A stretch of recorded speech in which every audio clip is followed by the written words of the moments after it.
Ang mabuting balita ng Panginoon, ayon kay San Juan.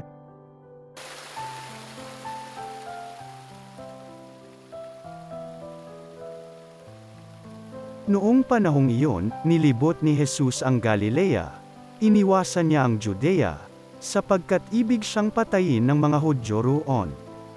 Nalalapit na ang pista ng mga Tolda, isang pista ng mga Hudyo.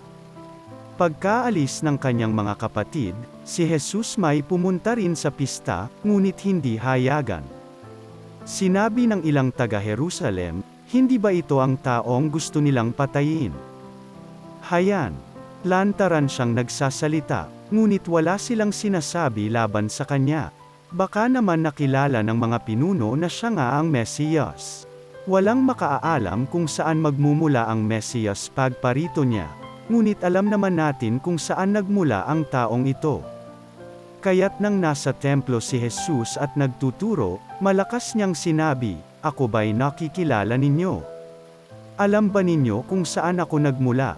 Hindi ang naparito sa ganang akin lamang. Ang totoo ang siyang nagsugo sa akin, ngunit hindi ninyo siya nakikilala.